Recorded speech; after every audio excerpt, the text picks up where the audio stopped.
Hello everybody and welcome back to World of Warships Legends. My name is Spartan Elite 43 and tonight we are back in the Monarch. Bet you didn't see that coming, unless of course you were the first person in chat to constantly be telling me, hey Spartan, can we get a Monarch video? It's been a long time. It has been a long time. Now, those of you who've been around the channel for a while know that I actually like the Monarch. I just don't play it all that often. Mainly because it's just not a carry-style ship. It can, in the right circumstances, but it's so inconsistent with my build. Now, I'm not saying the ship is necessarily inconsistent, but when you don't build for accuracy, the ship does struggle. It will troll you. But I'm under the, there might even be better commanders than this. This is just a build that I've used for so long that I'm just used to how it behaves, and I can't be bothered to find another build, so I apologize for those of you out there.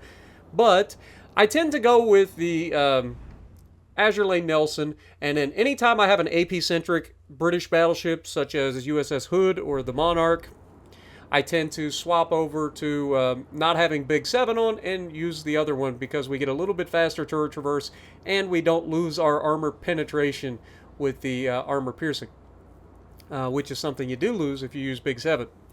But anyway, as we push over to the right side of the map, we're going to be showcasing the strengths and the weaknesses of this ship. Now, one of the things you're going to notice is a visual bug again in this game.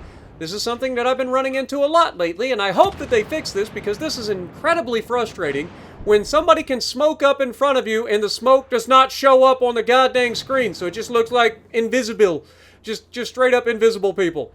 Alright? There is very real cause for concern if the smoke screens are not showing up on the freaking game, Wargaming. So do your jobs and fix it. Okay? This is getting old. Also, if you're this Baltimore player, don't play the Baltimore anymore. Ever. Just don't do it. It's clearly not your forte. Like, you're sitting broadside to an armor-piercing cruiser with 16 guns and a Mugami, and you didn't do anything. You just sat there and died. Fortunately, we do manage to take out the Mogami. I will say the Baltimore probably got a good chunk of that, but it doesn't matter because at the end of the day, he just got himself killed. Now, what I want you guys to pay attention to in this match is my teammates, okay? Watch as everybody flows this way. The enemy is doing the same thing here, right? They're all flowing the same direction. You can see the left flank is 2v3 over there, right? Everybody else is over here. So, rather than everybody being in the same goddarn grid square, what do I do in these situations? Same thing I do most of the time in these situations, and that is counter-rotate. Doesn't do me any good to push all the way around the backside of these islands in a big old slow battleship, alright? It doesn't make any sense. However, if we can counter-rotate, we can set up a crossfire with our teammates who are pushing this direction. This is the things that people just don't understand about this game. I don't know how many times I gotta say it. I know you guys probably know it by now, but man, it gets old. It's like, how many times do you have to do the exact same things in a match before you learn from your stupidity? I'm just asking. Like, there are plenty of opportunities to learn from your mistakes in this game. We all have to. We all make mistakes, but learn from them. And this team on this flank is going to show exactly why they don't learn from their mistakes. Because they continue to make the same stupid plays over and over and over again. So as we counter-rotate, we're going to try to put ourselves in a position to counter these guys. You can see the Plymouth is using the island for cover while isolating a couple of our teammates. Now, one is the Harbin. Harbin being a squishy cruiser sitting in a smoke screen waiting to torp things. Okay. Now, to the Harbin's credit, he's sitting in the smoke screen. He is actually capturing the base, or at least trying, but our battleship is getting reset. And given that those guys are really close to one another, there's a chance that somebody ends up shooting the Harbin while trying to shoot the battleship, and thus resetting the cap fully. Now, as the Plymouth goes to come out, I was salivating because I'm thinking, okay, Plymouth's about to make a mistake here, but no, Plymouth is actually playing perfectly to counter what I'm trying to do at the moment, and that is countering my teammates, but maintaining a position where I can't shoot him back.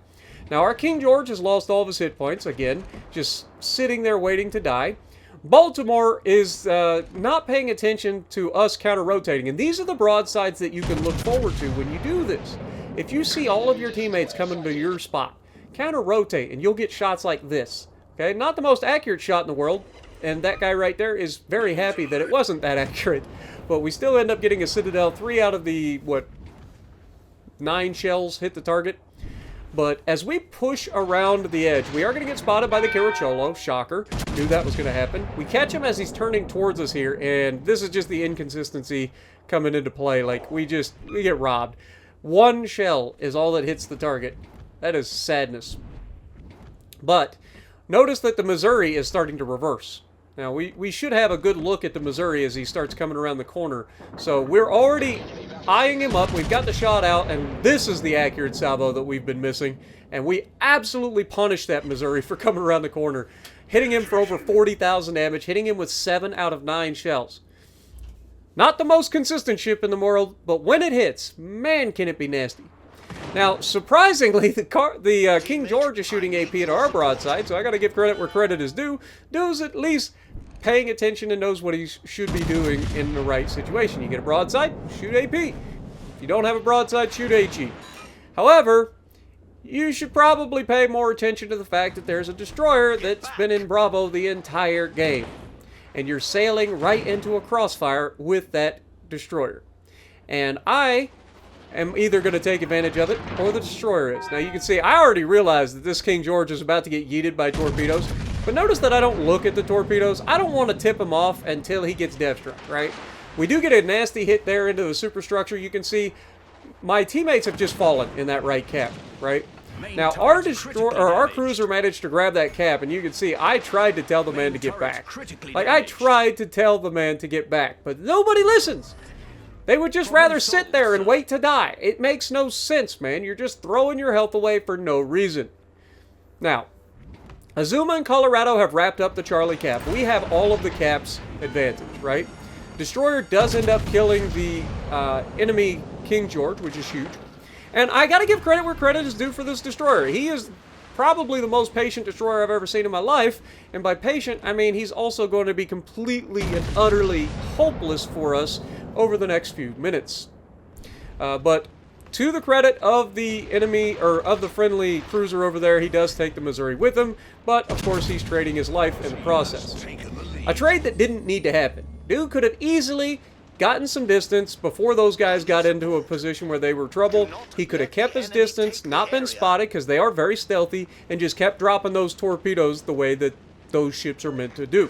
If they're being chased, that is when they're at their most dangerous, because they can stealth torp you over and over again just by wiggling left and right. But that ain't what he chose to do. He chose to stand and fight and die, which I can respect, but also it was unnecessary.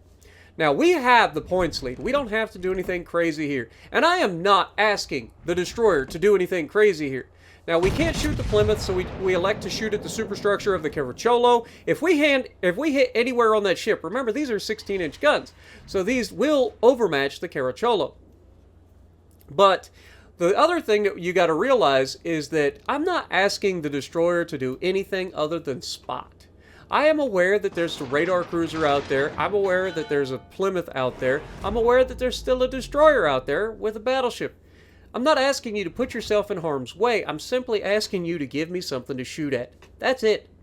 And when you see what we're about to do as we come around this corner, this Plymouth should be dead. If I was in any other ship, I'm pretty confident this Plymouth is a dead man. He makes the absolute worst turn possible and then gets absolutely yeeted for it. But unfortunately, in true Spartan fashion, we gotta leave him with just enough to get away. Now, if you know anything about British battleships versus British light cruisers, you'll know that this is a fight that I don't want. Now, you can fault me here for taking the shot, but again, we've got him sitting in the smoke screen. It's hard to tell exactly where he's at. I'm not the best blind firer in the world. I didn't get a look at his range before he went dark. Normally, I try to pay attention to the ranges. I didn't get that. But as you can see, the amount of damage that we're taking from this Plymouth, he just pins everywhere. And this is much like the Conqueror and you know, other British battleships that just take penetrations like crazy. You can see I am trying to measure him up again, and this time I think I aimed a little bit too low. I think the first time I may have aimed a little high, But as we take the shot, we don't end up getting it. The Azuma, however, has beached himself in the center of the cap up against the island and is begging to get yeeted. Now, we know the destroyer's here, right? Like, we know he's coming. There's no reason for him to be stationary right now. You lose all of your options when you're not moving, right? Why do you think me as a battleship, I have kept moving? Because I know that if I sit still, I'm dead. Now, we get a good hit on the Caracciolo there, getting a high caliber in the process. We got one more heal, and these are the big heals. I don't think they're technically super heals, but they're very good heals. And you can see our destroyer has elected to go all the way around the entire border of the map, essentially, to get into the Alpha Cap to try to capture the Alpha Cap. Now, under normal circumstances, I would say that this is a good play to guarantee the win. However, in a situation where you're up by 400 points and the enemy is right here farming your team because their team has the ability to have a destroyer that spots for them, it's kind of counterintuitive to go running around the backside of islands to capture a base that makes no difference in the grand scheme of things. What we needed was spotting.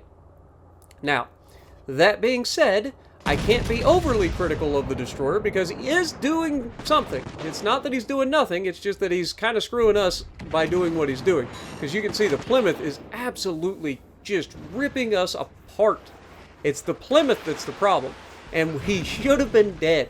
Now, Balti gets a fire, we get our last heal off, and we are continuously trying to back off because we knew the destroyer was there. They were already in the cap. Like, we knew this. And then the Kagero gets spotted, he's got torps on the way, and the Azuma ends up dead because, again, he was stationary. We take a shot at the Kagero as he goes dark. We're trying to continue to put distance between us and the bad guys, as well as putting the mountain between me and that god-darn Plymouth, because he's the problem, right? But look at what this destroyer has done this whole time. And this is what irritates me about destroyer captains that have long-range torpedoes. On one side, he ends up... I would have dodged that, by the way, if it would have got to me. As you can see, I was already turning my booty to get it out of the way. But we didn't need to. We outran the torpedo. But we get another hit on the Caracciolo. Caracciolo is shooting HE at me, which is not ideal. And you can see that everybody on the enemy team just took an absolute beatdown from our destroyer, launching torps into those smoke screens. He took out the Baltimore, and he manages to finish off the Plymouth, who was left with 0 hit points after he ate another torpedo as well. We get a good shot into the Caracciolo superstructure. We're no longer in any danger of losing this fight. Not that we really ever were, but again, if we'd have had the spotting, instead of him running on gallivanting all the way around the back of the map, we could have killed that Plymouth earlier. We would have then been able to counter the Caracciolo and the what do you call it, the Baltimore. And we'd have probably been in position to kill the destroyer a little bit easier too. But it's just one of those things, it's like, I understand what the thought process is, but he took so long to do it too. Look at how long he was all the way over there around the backside of that island, launching torpedoes from maximum range.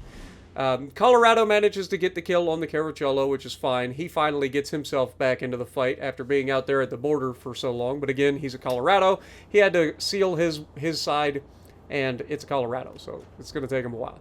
Now, we know that the destroyer's coming over this way. We get spotted. His last known was all the way off to our 1 o'clock. He went into the cap, captured the base, and now I have a destroyer coming over to the B cap, and I am in position to help shoot at the destroyer if he gets spotted. And you can see I do get into chat and let the guy know, I'm like, the destroyer is right in front of you at Bravo.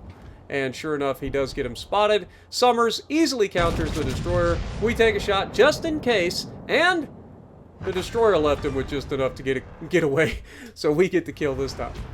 But it was an interesting game, and it's one of those games that I think you guys can learn a lot from, as well as like anybody who watches this. And you can see Summers did his job, albeit really, really obnoxiously for the moment. Like, that he took himself out of the fight for so long. It ended up paying off for us, but it could have been really bad for the team.